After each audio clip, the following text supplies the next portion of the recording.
I have a pretty cool guest with me that we're going to have some a little off the paranormal map conversation. Here's a psychic, a medium, a radio host, and I know I'm missing some stuff because I know she knows Reiki and all this really cool stuff. But Renee Marie, how are you doing today? I am doing absolutely awesome. How are you doing, sweetheart? I am good. I'm getting excited about 2015, and it just keeps getting better. And had a blast on your show when you had me on, and I couldn't wait to have you back onto my show so that we could continue the conversation that we had.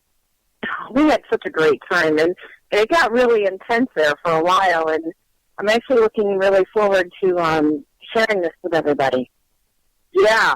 It's, it went from, we were supposed to do a 2-hour show to we were busted over 3 hours for some reason and weren't even aware that we did that. So we're a little bit more aware of time over here.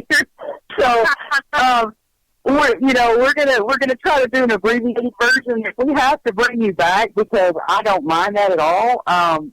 It was such a great conversation, but tell the audience just a little bit about yourself real quick so that they know.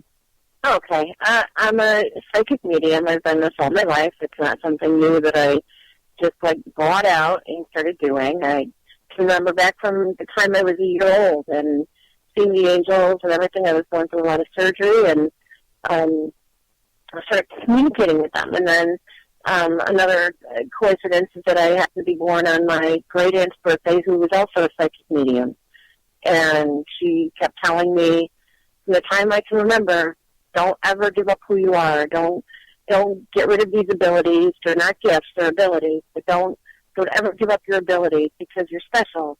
And, it's important to keep track of these and to enhance them. And so that's what I've done pretty much all my life. But I kept it quiet, because that's what a lot of people did back, earlier. And, every now and then I'd flip out with something and say something. Of course, in my family, they all knew, but the day that I actually said, okay, this is who I am, my mother was like, oh my God, no.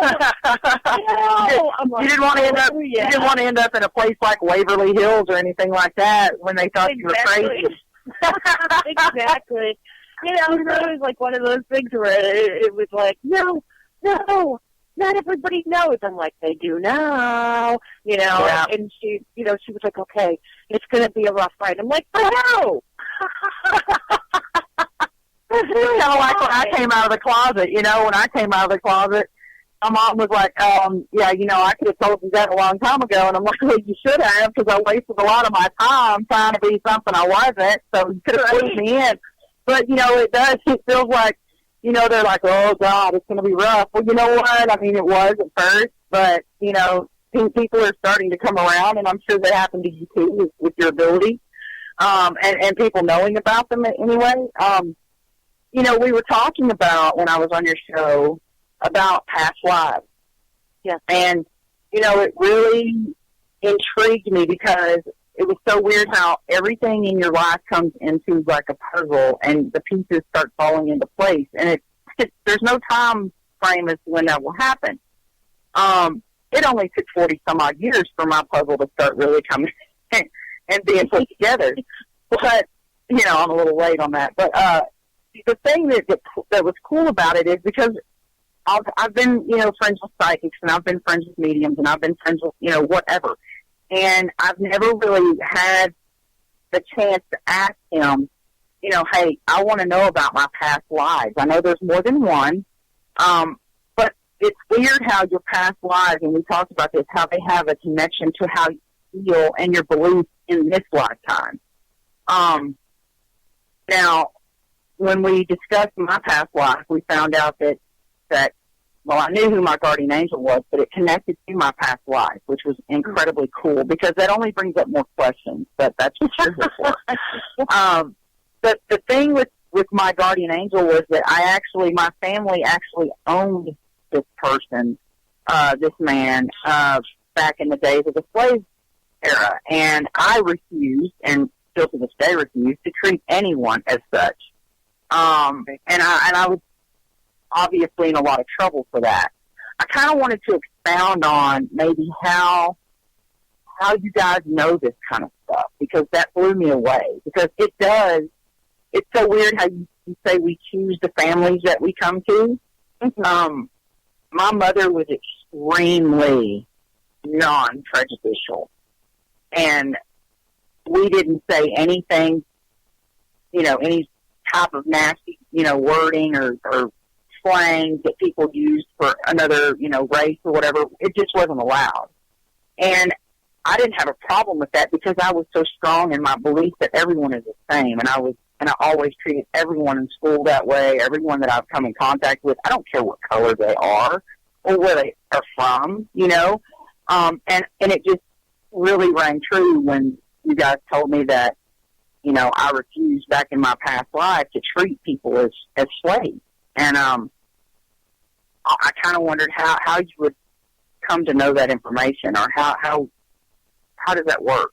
Well, a lot of it, it's really interesting. When I work with people on past life regressions and just trying to find out who you are, your soul knows everything. Your soul knows everything about your past lives.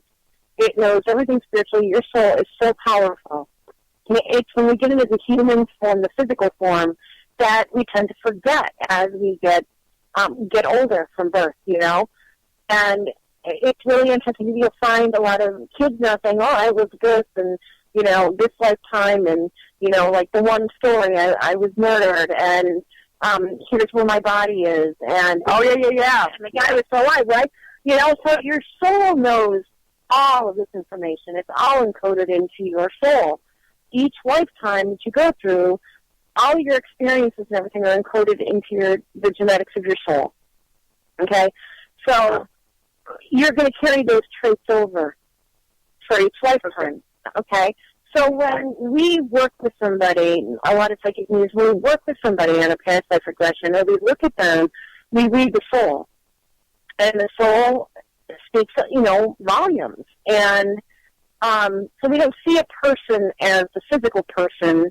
At least I don't. I see them as a soul, a spirit. And I communicate with that soul, that spirit, that part of you, and also listening to my guides, and then talking with your guides, and it is just sort of like all unfolds, you know what I'm saying? A lot of time more questions come about at this point, actually, because I thought I had it all figured out, you know what I mean? And I'm like, no, I don't know shit, you know what I mean? I'm like, I don't know anything. So, yeah, keep going. So, what's really interesting is that, when we go back to these life regressions, when I work with people on their life regression, past life regressions, I tell them, what I want you to do, I want you to talk to the angels and ask your guides before you go to bed at night to even let you see bits and pieces of your past life. If you're really, really ready, and because everybody thinks, oh, it's going to be like, I was a king, I was a queen, I had beautiful past lives. No. Bullshit. No. Excuse me. I don't see mine as glamorous. You know what I'm saying? I mean, that's what a lot of people perceive, and it's so not true. I mean, I was in a couple of Native American past lives. I was like doing massacres, and rapes, and it's like, oh, that's a hunky dory. You know what I'm saying? Yeah, that's awesome. And and I told her I died, being thrown off of a horse, broke my neck, and the neck has the bones in my C1 and C2 reflect that in this lifetime. It's all there. So when, I tell people if you're really, really ready and you really want to learn, I want you to try first. I want you to try first. And before you go to bed at night, I want you to ask to be shown in your sleep and that you ask to remember in the morning, or that you get flashbacks. And a lot of people will get flashbacks throughout the day, and then you're like, whoa, or... And we talked about that, too. I mean, doesn't deja vu have something in connection with that? Because I had a lot of deja vu, and I know it couldn't be from this shell that I'm in now, this lifetime. It can't be, because I was like, I would say 8 years old and would have deja vu of things that had happened that had never happened. There's no freaking way I could have ever been at that location before that day. But I was just sitting there with my mom, and then all of a sudden, I get this flash, like this has happened before, and I'm like, no. You know, this is the first time I've been here. What the hell? You know, and you sit there as a little kid and go, what just happened? You know, it's kind of like time freezes, and then it kind of repeats itself. It's weird, kind of like deja vu is being your sign, your soul sign, your soul letting you know that you're on target. Ah. Okay, so I don't look at that as being like part of past life. I look at it as being flash, okay, you're on target, you're on the right path, there you go. Because you plan your life prior to coming into the physical form. I don't care what anybody says, right down to every little key that you take. You know, it's a whole plan prior to coming. And your guardian angels, your guides, they know your plan, your life plan prior to you coming into physical form. You know, and they're chosen for you. Yeah, and it's so weird, you know, or they choose you or something that's connected to you in some way. But it's so weird because when I was told, okay, first I was told that, you know, I waited 10 years for my mom to come through. And God, I was dying for that. And then I finally got that connection. And I said, okay, this stupid plant you're worried about me watering and taking care of, okay, she was a green thumb in life. So obviously it still carried over. She was all worried about this plant that I needed to keep watered and blah, blah, blah. And I was like, I haven't talked to you in 10 years. Get off the plant. We got other important information I need. And I said, are you my guardian angel? And she said, absolutely not. And I'm like, well, that is not what I wanted to hear. Well, she's like, your guardian angel is a male, and you know his name. And I'm like, dude, if I knew he was a male, would I have asked you if you're my guardian angel? And I have no idea what his name is. Yes, you do.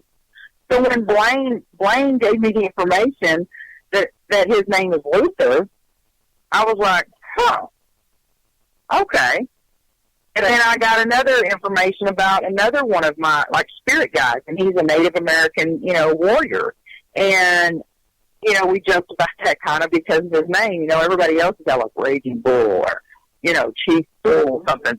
And mine's Tata Wolf. And I'm like, really? Tata Wolf.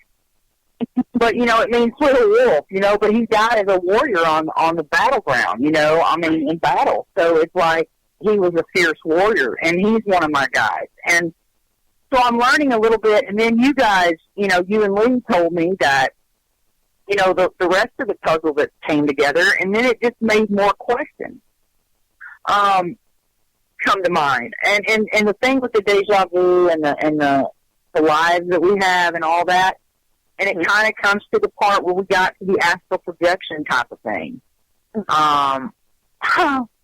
To where, I mean, I was thinking, oh, yeah, I saw my best friend's doppelganger. For sure that shit was a doppelganger. I know it was. I did research. And then I get on your show, and you're like, yeah, honey, it could have been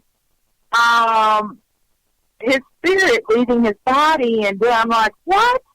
And you're like, out of body. And I'm like, Jesus Christ, now I got to go research that.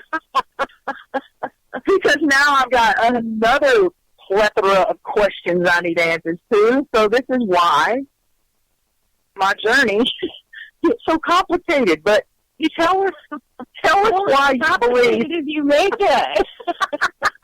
No, but I thought I had it all figured out, and then you come along and go, no, could be this. So, you know, here I am thinking, yeah, doppelganger, baby. I know all about it. You know what that means? Bad, you know? Mm-mm. It could have been out of body. Now, kind of explain, because I've done research. I've been researching up on what you told me, and it does make sense. Yeah. So explain to the audience what you saw. I mean, okay, I thought I saw my best friend's doppelganger, his spirit, his image in spirit form. That's what it is. And there's no way the man could have been down there in my doorway. And so Renee says that it could have been an out-of-body experience because of the medications that Kenny was on, which is lots of morphine, lots of pain medicine, lots of Dilaudid, all that stuff. So go ahead and explain to them what the out-of-body that Kenny possibly had was. Okay. Now listen in. I want to clear the air on this because, you know, you think of a doppelganger and, you know, it's a twin, right? It's a soul. Is it, you know, folklore can say, oh, it could be, you know, it could mean death to you and, you know, it's your evil twin, so on and so forth. And, you know, but it's mostly like folklore, and that's what it is, like folklore, a story. You know, so many people, when, you know, we get into the paranormal, everything is like, becomes paranormal. The spirituality and the beauty of these experiences of witnessing spirit and these souls becomes this monstrosity of the unknown, and it becomes, ooh, and, you know, and where did the beauty of it all go? This is the whole thing. The angels and our guides want us to see the beauty of the soul, of the spirit, of what it really is. And so what happens when a person, in general, has out-of-body experiences? Okay, well, there's astral projection. Our soul comes and goes from our physical form all the time. You don't have to put yourself into an intentional astral projection where you have to meditate to be able to have your soul project out of your body. Okay? So I'm going to say a soul projection. Because astral projection means you're going up into the astral. You're crossing the veil. You're going up into the higher levels of ascension, right? Into the higher dimensions, right? So I'm going to say a soul projection because you're staying here in the physical world, okay? Right. And you're still alive. So your soul can come and go at any point in time. Now, there's been times when somebody will call, you know, think of me very strongly. They're going through a rough moment. And part of me will just leave, and I can still function. I can do whatever I want. But that person feels my energy at that point. They feel better. It helps with their confidence. I can do what I need to do. So our soul is constantly coming and going, okay? Some of us can control that and send it out, you know, at will, at any point in time. Don't even have to be in a meditation. Some of it just happens and people don't even realize it, okay, that it's happening. So that is something we're all capable of. It's something we all do, okay? Now, when you have somebody who's terminally ill, okay, and their time is drawing closer, okay, they might be on a lot of meditation and everything, their spirit, their soul can leave their physical form and do soul projection, and sometimes it's a way of, like, saying maybe, like, you know, taking one good look at you and getting ready to leave. You know, I want to see you in your everyday routine. You know, I want you to see me. Maybe you'll see me if you see me, right? Like you were able to experience. You saw him and he looked decent. You know, I mean, there's so many different possibilities that it could be.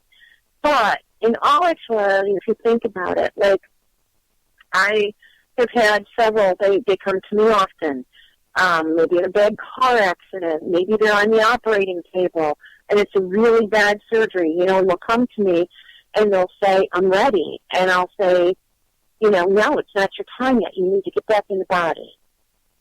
You know, you need to get back in the body, and you need to go now. And then they'll get back in the body, and they'll carry on with their physical life. Whether I know them personally or not is not the story. The thing is that this happens. Okay? Wow. And they come to you, either they're ready to give up, and just like you would give somebody inspiration in the physical form to carry on and keep going, it's a similar thing. Okay? That you do with the spirit that comes to you, that it's not their time. Okay? Because they get discouraged too, right? So another thing is like, and this is like all pouring into me, like all weekend, and Spirit was like telling me all this different stuff, and take it as you will, people who are listening in. I mean, you know, but this is what's coming to me. Like when a person's in a coma, you know, the soul can like leave, and it can get work done that it needs to get work done, in the higher dimensions, okay, because our soul does leave our body. A lot of times we're sleeping at night, and we might be educated, we might be getting healing done to our soul that'll help with our physical body and physical complications that we might be going through, different situations we might be going through. So, let's say a person's in a coma, okay, so they could leave body, they could get the work done. Now, say a person's really terminally ill, okay, the soul can separate from the body and leave from the body prior to the death. Okay? Because your soul, it's still connected via a cord, okay? But your soul actually, what I had heard a lot of this weekend was that your soul can leave the body prior to the death when you're terminally ill, within, even 1 or 2 days prior. And we find, and when you think about it, it kind of makes sense, okay, when you have somebody who suddenly takes a turn for the worse, it's almost time, maybe they're on life support, maybe they're not, but you know that it's time, but there seems to be like nothing there, or they might come to real quick and they'll say something to you, but then they go back into like that, whether it be a medically induced coma or, on so much medication that they can't communicate with you prior to that. You feel, people say, but I feel that they're not there anymore. I'm there. I know that that's my, so-and-so laying there, but why do I feel they're not there anymore? Because they're not. Their soul already left their body. It's kind of like, how when people are coming close to that time or whatever, my mom, when she was in the hospital and it was getting close, her and her best friend were sitting up there one night at the hospital, and she had been kind of dozing on and off. And, of course, they had her on a lot of drugs because of the pain she was going through or whatever. And, she had lupus, and she was struggling with that and struggling with other things. And so, she's in the hospital, and, she looks up and says, "Don't leave me, Dad. I'm coming to be with you." Or, "Don't go without me. I'm coming." And her best friend was like, looking at the, what the, is going on. And then her best friend was like, "Oh, shit," because she kind of knew what that meant, Right. And when her best friend told me, I got kind of upset because, for one, my grandfather wasn't the greatest guy in the world, and even though it was her dad, he wasn't the nicest man. Now, I loved him and everything because he was my grandfather, but we had kind of a falling out, and it never got corrected. And when she told me that it was him that she had come for her, I told my mom, I said, "Oh, yeah, by the way, if Pawpaw comes back, you tell him to take his ass back wherever he came from. Do not follow him nowhere. Do you understand me? Because I'm not sure he's going where you want to go. Right. So don't just follow anybody. Now, if Granny Yates comes and gets you or something like that, that's cool. But, that kind of thing is like, because she was like out of it. You know what I mean? She was sleeping all of a sudden, and then she just sits up, looks up by the TV, like underneath the TV, like someone's standing at the edge of her bed. And she goes, "Don't leave me, Dad. I'm coming to be with you," or something like that. Something to that effect. And her best friend was like, "Oh, crap." You know what I mean? Mm-hmm. So is that sort of like them coming out of their body, like maybe Kenny came down to see me? Because he physically could not do that. He didn't have enough lung to get down to see where I slept. Maybe I do believe him worrying about that. me. I do believe that it was him checking in on you, seeing you in a different state of, at that point you were doing something that was normal, that was natural. You weren't in like that worried state when you are in his actual presence. He come back and visit, but of course they can. We have their free will. I mean, that's what we come to know is that they're free will. They can go wherever they want. They're not stuck in one place. Now, they can stay there because they like it or because they have attachments to the place or something of that nature. But as far as, being stuck. I don't see that. I mean, I know that you don't feel that either, that they're not stuck. Do you feel like some souls or some spirits can get stuck if they have issues on Earth? Like, do they have this plane that's like, we think that we get there and then either we get the path to go through the gate or those things we have to work on in order to get there? I mean, is that how it works? When that's what kind of questions that I have for the spirit world when I go on investigations. Like, what happens once you get there? I mean, is there really like these big, huge gates and the golden sidewalks and all this other stuff, or is that just, you know what I mean? Right. It's absolutely, it is very beautiful. It is very beautiful when you go into the white light. Everybody, of course, is there. But like I said, you're not held captive there. You can come and go. You can visit, your family. You can visit your friends. You can visit other soul family. I mean, and souls even meet in the higher dimensions. They meet. When your soul astral projects and goes at night, you're meeting people from your past lives. You're meeting other souls. You might have a good time, and and this is where maybe some of your past life regression flashbacks might come into dreams. And you're like, who is that person? That I'm with, and so on and so forth. And so I mean, to say that a spirit is stuck, I don't necessarily think that a spirit is necessarily stuck, okay? They might feel that there's unfinished business that they need to take care of, or some of them don't even realize maybe that they haven't passed on. And there's some that were such a quick traumatic death that, that they're like freaking out. They don't even know. There. Well, yeah, or they don't even realize, why can't they see me? Why can't they talk to me? Holy shit, I mean, right. I'm here, and probably trying to do all kinds of things to get the people's attention and, tragic things like that. My best friend in high school, one of our good friends, actually, 2 weeks after we graduated, we'd already lost like 13 friends from the time we were sophomores until our senior year. And of all kinds of shit. In a little town, it's kind of crazy, but, the last one to kind of knock the cherry off the top of the sundae was one of my friends that was very, very close to me that I'd known since third grade, and, she passed away, and it was very hard to take. It was very hard to swallow. I was in kind of a shock mode. I didn't really think that it was real. And then I kind of had a real hard time with it and stuff, and I had a dream that her and another guy that we lost, actually it was her boyfriend, and he passed away when we were sophomores, fixing to go in our junior year in high school. He passed away, and they drove up in her car, right? And in a dream, and it was so strange, and it was so real. I could feel her hugging me. I could feel Chad hugging me, and me and Jennifer we're still alive. And it was me and Jennifer sitting at a table, and Amy and Chad drives up in her car, and I'm like, Jen, is that Amy's car?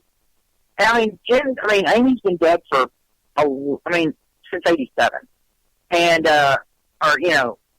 88, whatever. It was 87, I think. But, anyway, that dream was so cool because she kind of came to me and said, we're okay. And I go, oh my God, I'm so glad you're back. And she goes, well, we have to go. I mean, we can't stay. Right. And I'm like, well, why not? I don't want to have to lose y'all again. It was so painful, you know what I mean? Because we were young, and that they were third grade, you know what I mean? So it was like friends for life. And so it was really weird. And she goes, so we have to go. And so she hugged us and said, we're going to be good. It's all okay. And then they got in the car and they drove away. And I looked at Jennifer and I kind of woke up sobbing from the dream. It was so freaking real. Mm-hmm. So I guess that's when your soul actually does communicate. Yes. When you have things like that. Yes. You're actually, it's, especially for those who have a hard time understanding or communicating the spirit, or, they just can't get it, or don't understand, or maybe even they're skeptical about it all. In your dreams where there are loved ones in them, and they're communicating, and you're talking, and you're in maybe a familiar place or anything like that, that is them. You're actually meeting with them, and they're giving you a message. So embrace the message, embrace that time with them, because if you can't see them visit you, if you can't feel them or know their energy or know how to decipher, maybe you're not picking up, they're leaving a scent for you to let you know that they're there, you can't hear their message, they're going to come to you in a dream. And this is where a lot of people get really confused, you know. Excuse me, and it is a beautiful experience. And this is, you know, the same thing with, like, paranormal investigating. You know, everybody, you know, gets a fear, or there's overexcitement, or, ooh, you know, it's demonic, or anything like this. And I wish people would get rid of the paranormal thought, even when they're investigating, because there's so much fear out there right now of the unknown, and look at it as a beautiful spiritual experience. Yes.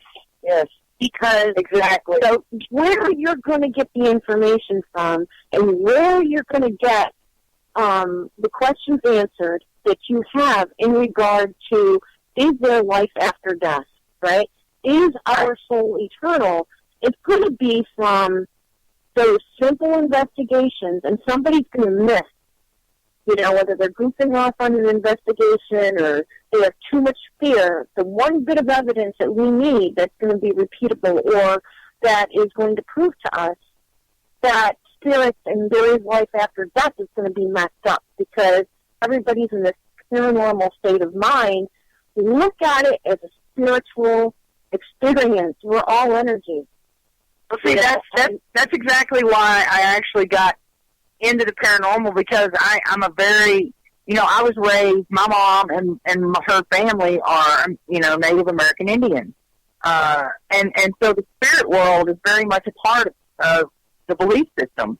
And, you know, that your spirit goes on and things like that. And, you know, my mom was very big about, you know, ashes to ashes, and, you know, that her soul and everything, or her spirit, would live on.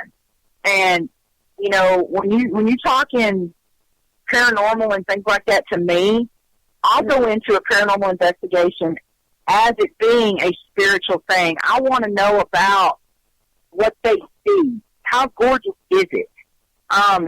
Do we see our relatives when we get there? I want those answers, and you're not going to get them if you go into a place and not be loving towards the spirit, not be respectful towards the spirit. You can't go in there screaming, provoking, yelling, because I treat the spirits as if they were my grandmother, with all the respect I can.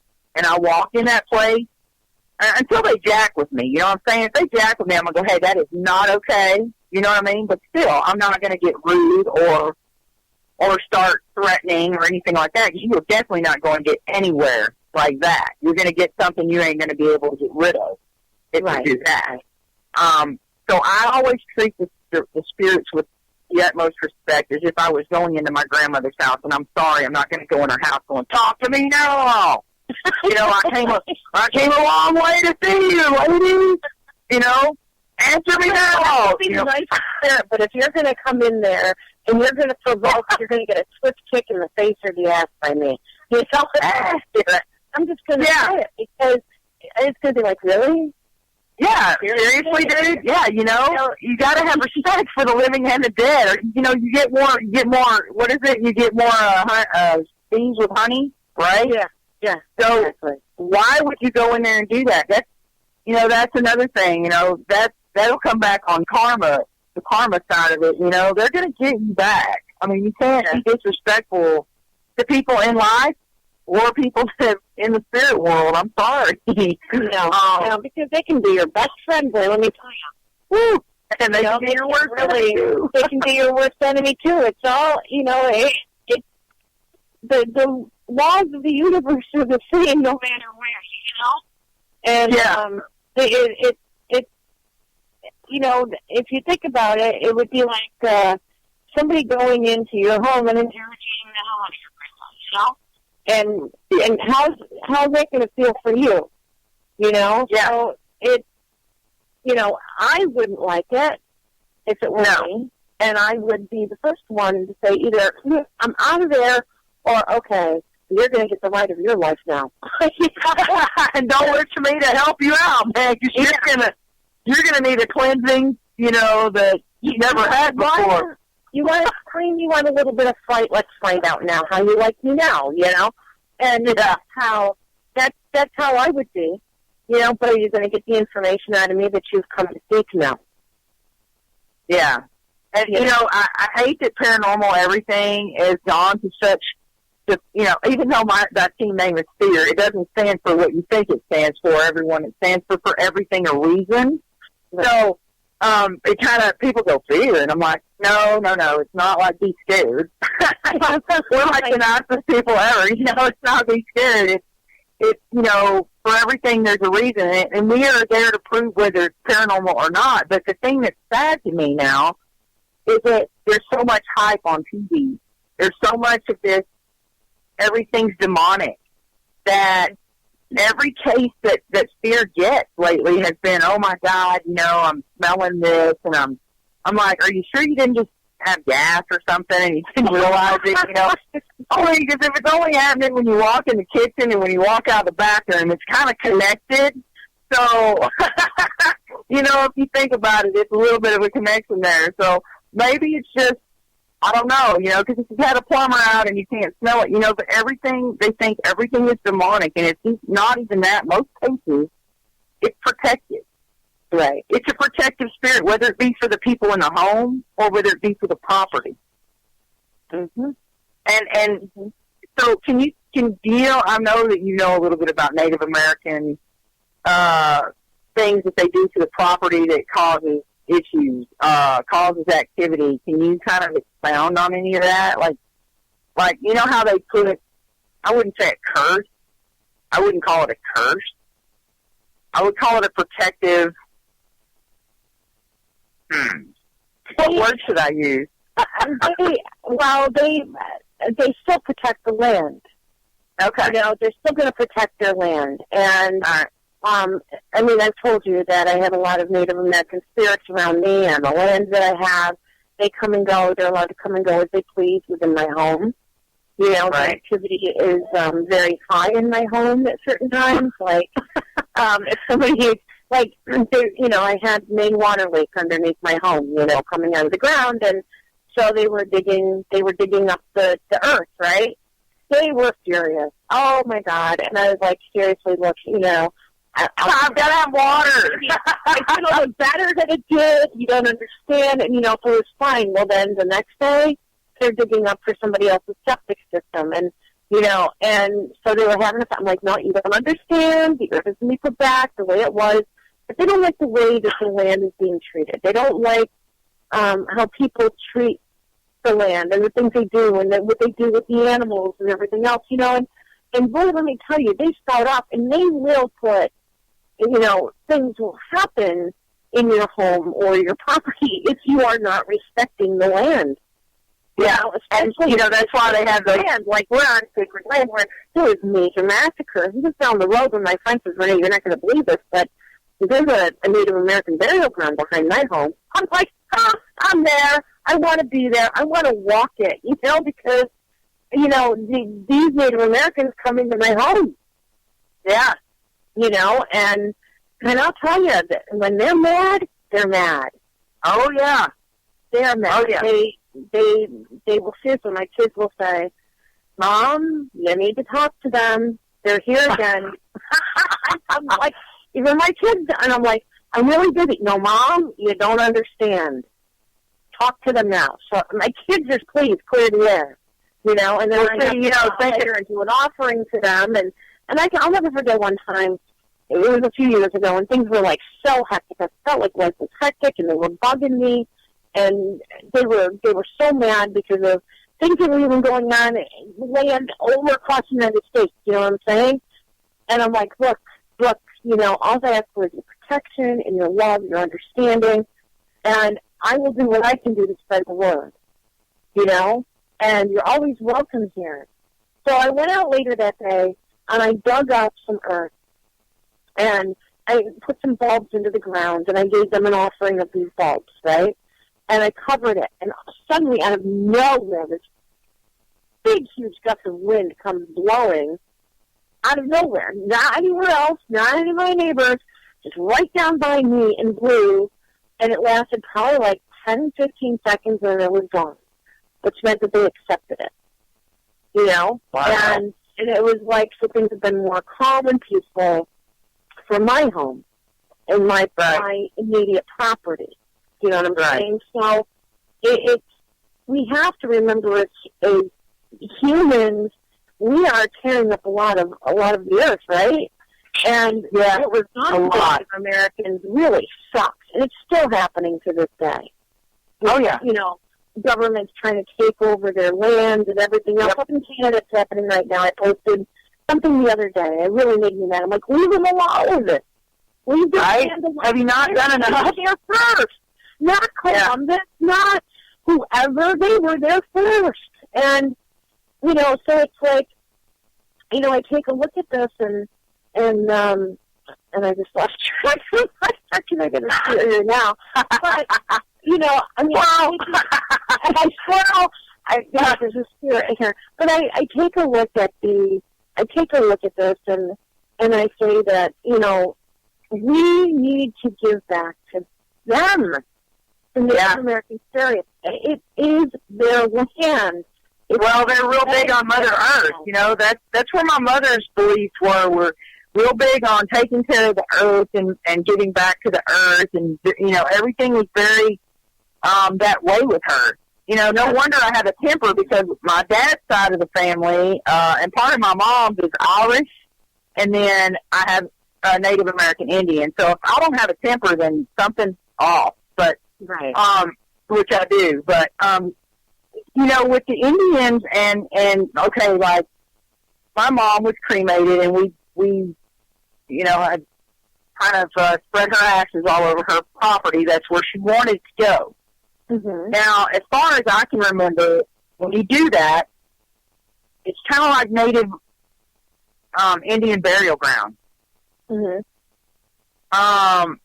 And, you know, there was a little bit of issue with my family and things about a misunderstanding about that, you know, those were just ashes. Well, I'm like, y'all are Indian, are you kidding me? They wanted to sell it to you know, someone else, like, and have a stranger come in on my mom, you know?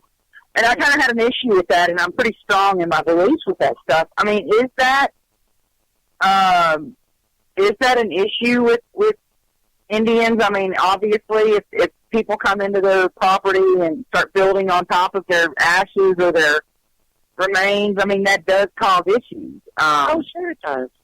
I mean, and you do have to give offerings. Like I've seen on, I think it was Paranormal State possibly that I was watching, that they had a case where the kid was being jacked with. He fell out of a third-story window or something at this house they had built on the in this woods, and it was actually, they figured out that it was Indian, you know, burial ground, and that they had to actually, you know, they had went and cut down all these trees to build the house, and all this stuff was happening. And at the end of the show, they had to actually do a ceremony and plant 2 trees as offerings to the native spirits.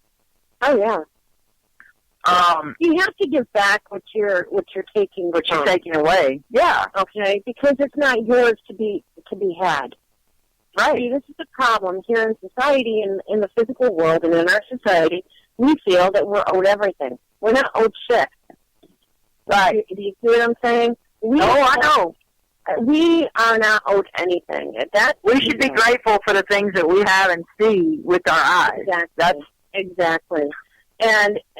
But society doesn't look at it that way. So, of course, when you're going to take, you replace, right? That's the thing, because you're literally borrowing the land. And if people think that Native American spirit, you know, can't do anything, let me tell you. Yeah, you better know they can. Let me tell you, you know. And so if you are on, and maybe you don't even know that you're on, like, a sacred burial ground, you know what I'm saying? Yeah. You're just like, all this shit's happening. You're like, what the hell did I do? All over. They were massive, horrible massacres, you know? And so they buried them where they could. You know what I'm saying? So the thing is that you might not even know. But the thing is that, you know, it takes a couple of minutes and just give something back to the land. Acknowledge them. That's all they want, is acknowledgement, and to know that you're going to take care of the land that you are borrowing. Right. And that's all. You know, they want to know that you're going to treat the wildlife right, that are going to come on the property. They want to know that you're going to keep it beautiful and not all junked up, that you're not going to abuse the land, you know, because to them, everything about the earth, everything about the animals, the sky, the rain, everything is sacred to them. Yep. Everything. Remember, I'm going to age myself a little bit. I'm going to age myself just a tad. Just don't age me. Well, if you agree, then you're stuck, okay? Because okay, remember the commercials, and they have been embedded in my brain since I was a little girl. And I'm not going to say how little or how old I was, but the commercials where there was an Indian chief, and he would see trash on the side of the road and cry, and it was just like tears. I do remember that, yeah. Do you remember those commercials? I do remember those commercials, yeah. Those stuck with me so much. And I guess because of my Indian heritage, I thought it was really cool that they had an Indian, like, chief or an Indian, you know, warrior that was on there. But when he cried, it just stuck with me. You know, and my mom said that's because it breaks their heart for us to abuse and litter and, you know, stuff like that. You know, it just breaks their heart. And I'm like, really? And he goes, yeah. And so it just sticks. It just has always stuck with me. Even though Smokey the Bear was like, don't do fires in the woods and all that when I was little. Right. You know, he really doesn't stick with me as much as the Indian, you know, the Indian walking down the deal and people littering and him crying. Mm-hmm. You know, and seeing stuff in the ocean and being sad, or, you know, dead fish or whatever. You know, it just sticks with you that way. And even though I was a little kid, you know, when I'm in this path that I'm on now with the paranormal, and I'm learning as I go, you know, it seems to be a lot of the times when weird things are happening at people's homes. When we do traces back on the history, we really can't find much of anything, except for possibly there was a battle there. Possibly there was a corral that their horses, the stable where the Indians' horses got taken. And, you know, they're angry. And they're just trying to get attention. And some people just don't understand it could be spirits. And they just ignore it or think, oh, hell, I don't believe in that mess, you know, and they let it keep going. And so then it escalates. Mm-hmm. But we find a lot of that, you know, like if we can't put it on the actual history, if there's not been a murder or death, we usually, if we can get back further, we usually find out that in that general vicinity, there was like a massacre or something to do with the Native Americans, like their land was taken from them or something, or, you know, whatever the case, or they were burned out of their, you know, little teepees and stuff, you know, and their little villages and stuff, and things like that. And so, it's weird how it all ties in, but how we made the connection that we knew there were spirits, it had to have been people like you and Chip, you know, people that can actually communicate with the spirit world, to know that, you know, after everything else is exhausted, there's been no murders, no this, no kids that died in the house or close. What else could it be? You know, then you call in someone like I said, like you, and you go, oh, the Native American spirits are upset, you know? Mm-hmm. Mm-hmm. And thank God for you guys, because they would be yelling and screaming and going crazy on everybody, and nobody would ever put two and two together, you know? But let me tell you, the first time living here, that I experienced one of them, it was a chief, it was a Lakota chief, and he was hot. He had my lights going in my home and outside of my home in sequence at the same time. They would go at least 10 times brighter, all the bulbs, and then they would die down. And then he'd flash them. And I'm like, oh my God, It looks like a carnival here. And the what is wrong?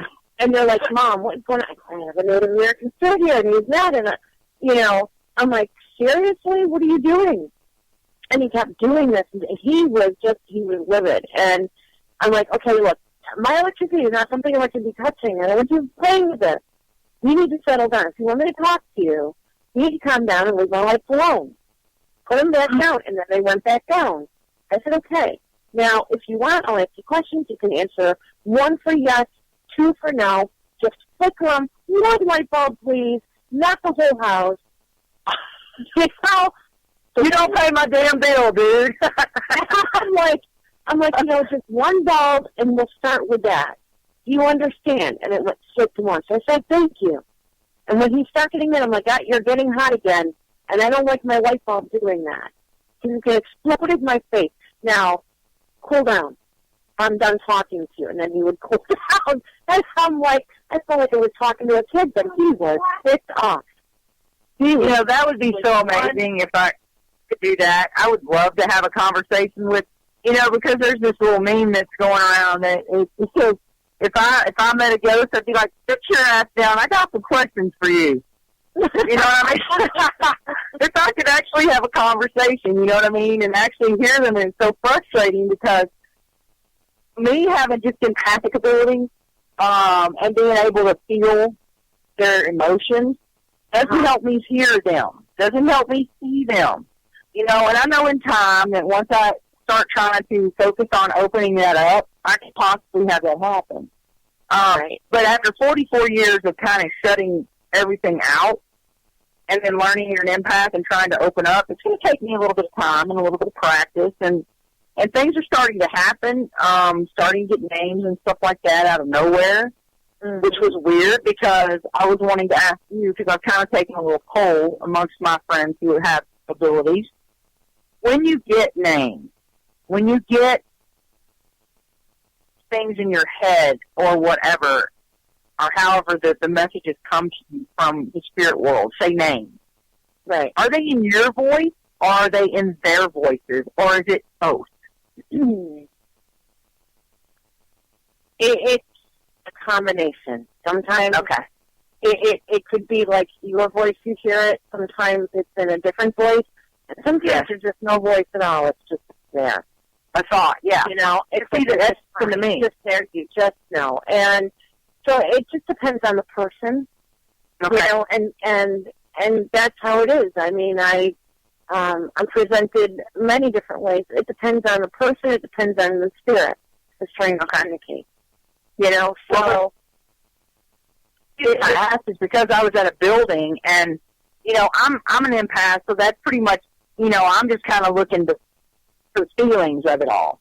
I can't pick up on anything else. I use my a friend of mine that she's very good at what she does, and we use her on cases and stuff a lot to pick up the things that I can't. And I was at this location, and all of a sudden, this guy's voice comes in my head and says, Mark. And I'm like, I just kind of was like, what?